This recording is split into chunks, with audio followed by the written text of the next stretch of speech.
That word once meant warmth. It meant shared meals, shared skies, shared dreams. It meant that when we looked at the stars, we believed we were not alone, and that being not alone was a good thing. We were young as a spacefaring species. Our ships were simple, our weapons mostly for defense, our laws built on hope instead of fear. When we first met them, we were excited. We celebrated for days. We filled the streets with lights and music. We told our children that the universe had answered us. They looked like us in many ways. 2 arms, 2 eyes, faces that showed emotion. Their voices were calm and friendly. They spoke of peace, of unity, of a shared future. They said the galaxy was dangerous and that survival was easier together. They called us siblings. They said all thinking beings were part of one great family. Older races were the elders. Younger ones, like us, were the children. We believed them. We wanted to believe them. They helped us at first. They shared star maps and technology. They warned us about hostile regions of space. They showed us how to build faster engines, stronger shields, better medicine. Our people lived longer. Our ships traveled farther. Our confidence grew. They watched us closely. At the time, we thought it was curiosity. Later, we understood it was measurement. They asked many questions about our biology, about our emotions, about how fast our children learned, about how our young adapted to new environments. We answered openly. We had nothing to hide, and we trusted our siblings. They praised our children often. Remarkable adaptability, they said. Strong survival instincts, they said. So much potential, they said. We were proud.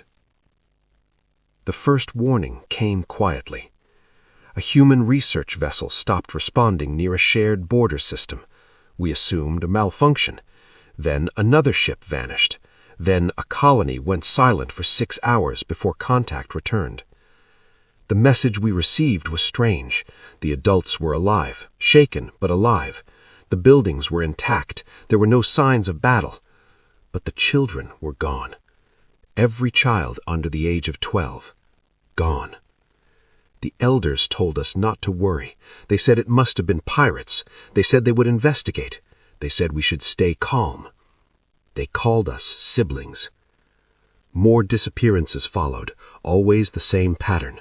No damage, no adult deaths, only children taken.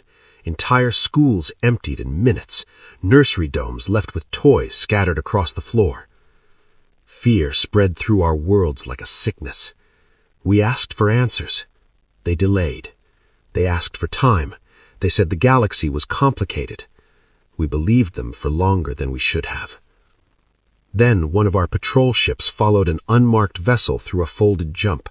What they found broke something inside us that never healed. A research station hidden far from trade routes. Inside were cages, transparent walls, soft lighting, controlled gravity, and human children. Alive, tested, measured, cut, repaired, tested again.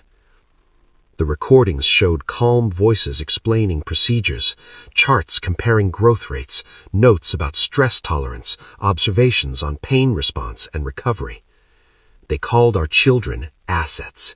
They called the project necessary. The patrol ship never returned, but it transmitted everything before it was destroyed. The truth spread faster than light. They were afraid of us, not of who we were, but who we could become. Our children adapted faster than theirs, healed quicker, learned patterns sooner, survived environments that killed others. In simulations, human young outperformed adult soldiers of elder species. They saw the future, and it terrified them.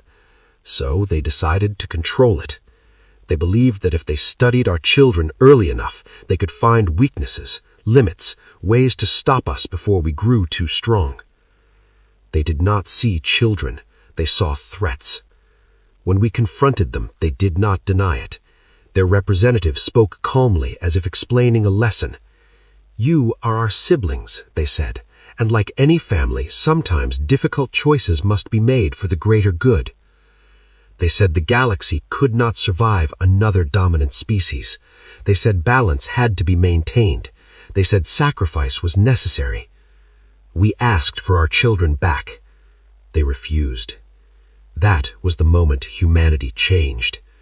We had avoided war before. We believed war was failure. We believed reason could fix anything.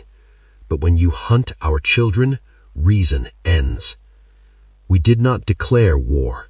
We stopped talking. Our fleets withdrew from shared space. Our diplomats returned home. Our networks went dark. Trade stopped overnight. The galaxy thought we were afraid. They were wrong. We were preparing. Every human factory shifted purpose. Civilian yards became military yards. Research labs became weapon forges. Teachers became trainers. Artists became engineers of morale. Farmers learned logistics. And parents?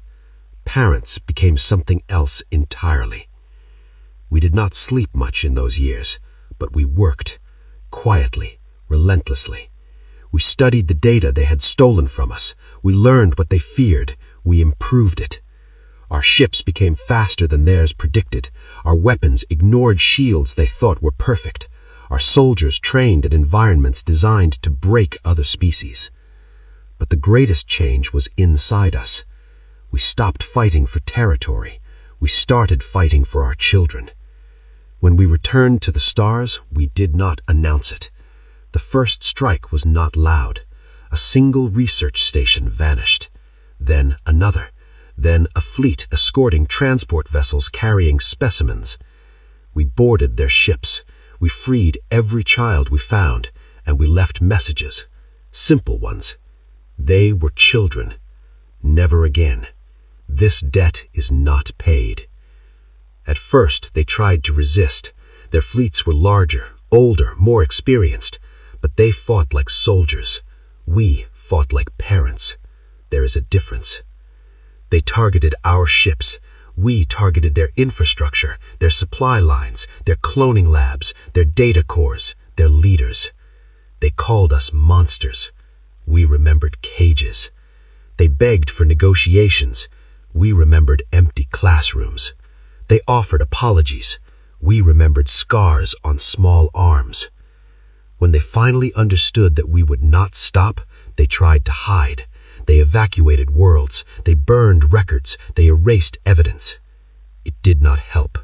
We had learned how they thought, how they planned, how they lied. And we had learned patience. One by one, the elder races surrendered. Some tried to help us, hoping mercy would save them.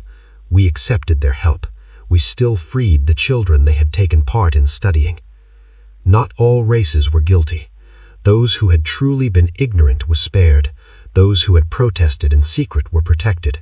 But those who had ordered it, those who had signed the files, those who had said necessary, they were hunted. Not in anger, in silence. When the war ended, the galaxy was very quiet. Humanity did not take thrones. We did not claim empires. We did not rewrite galactic law for power. We rewrote it for protection. New rules were simple. Children are untouchable. Research without consent is a crime beyond forgiveness.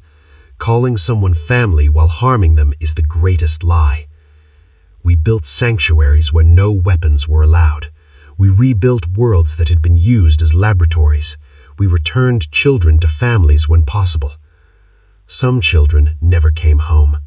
Those names are carved on stone on Earth, Mars, and 100 other worlds. Every human learns them.